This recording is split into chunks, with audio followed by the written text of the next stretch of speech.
But I'm joined now by GB News' Home and Security Editor, Mark White. Mark, what's going on in Italy? Many people think, well, this will come our way. It all ties in with Starmer's EU migrant deal, doesn't it?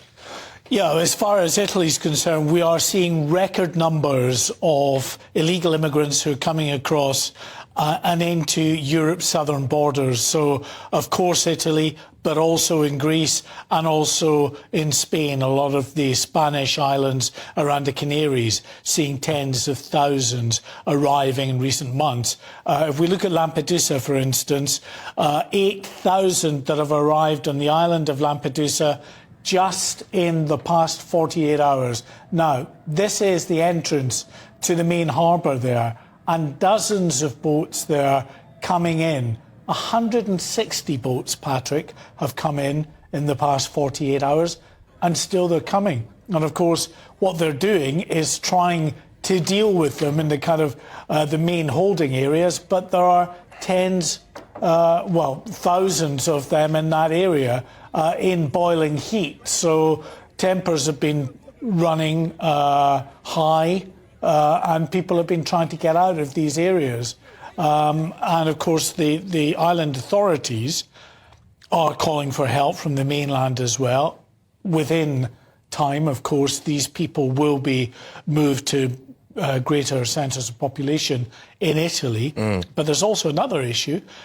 In an internal row that's broken out among some of the countries in the European Union, Germany and France are refusing to take additional migrants from Italy, claiming that Italy, now of course with a right-wing government, is not playing its part in the sort of internal processes and to accept the migrants that come into the southern borders. They're supposed to be distributed out fairly. The claim is that Italy aren't taking them back. Despite the fact that they've just had 8,000 arrivals in the last 48 hours. Yeah, well, what Germany claims is that they're then being funneled north, and that that Italy doesn't want to take them back. So Germany is saying it's not going to take any more migrants from Italy at the moment. France is also sending hundreds of additional police and troops to guard its borders with Italy around the Alpine regions there.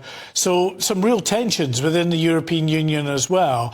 And if Keir Starmer's plans come to fruition, then we could be signing up to an agreement which will mean that we will have to take a quota of the total number of migrants coming to the European Union. This is what's fascinating, right? This is what's really interesting, because it's done about percentage population of Europe as a continent, isn't it? And we, despite being geographically small, have a high population, ironically fuelled by mass migration of the legal variety, not just the illegal kind.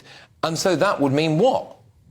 Well, it would mean that we would have to take a proportion of those arriving in the European Union. And the problem with that, Patrick, is we have no way of knowing just how many people from one year to the next will actually end up in the European Union. Take Italy. They have had, so far this year, at the end of the year, 124,000 migrants that have crossed into Italy. That compares to 65,000 at this period last year. So a doubling of the number of migrants going into Europe. And they're also seeing very significant numbers, as I say, you know, leaving, coming across the Med, going to some of the Spanish islands and the Greek islands as well. Not to mention those who come through the land borders into Europe. So some real concern at the record levels of migration coming into the European Union, which will mean that all of the European Union countries then have to take a proportion, a share of those numbers under the way in which the European Union Do we then have operates. to process them here? I mean, this is the other thing I don't quite understand. So those people who've just arrived in Italy there, right? Do we then just basically conceivably pick up a chunk of those people, bring them here, and then decide whether or not they're asylum seekers and refugees?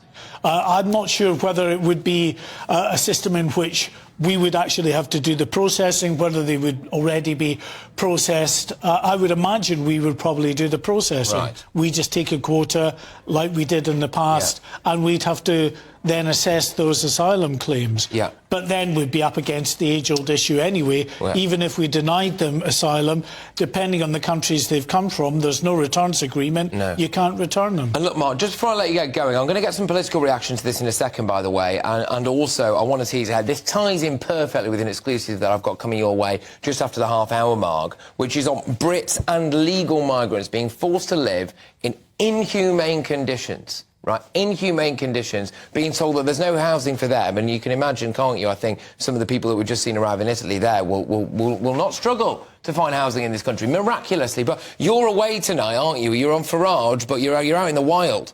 Yes, Witham, which is Wild Witham, which is the constituency home of the former Home Secretary, Priti Patel, who will be a guest of Nigel Farage at large this evening, and we will be talking. It will be dominated by the issue of immigration and what that means in terms of communities in Essex. Absolutely. Because remember, of course, that the Wethersfield base is in Essex as well, so they know full well. Yeah, absolutely. So that's going to be 7 p.m. tonight, isn't it? Make sure you keep your eyes peeled for that. It will be box office. Mark, thank you very much. Mark White there.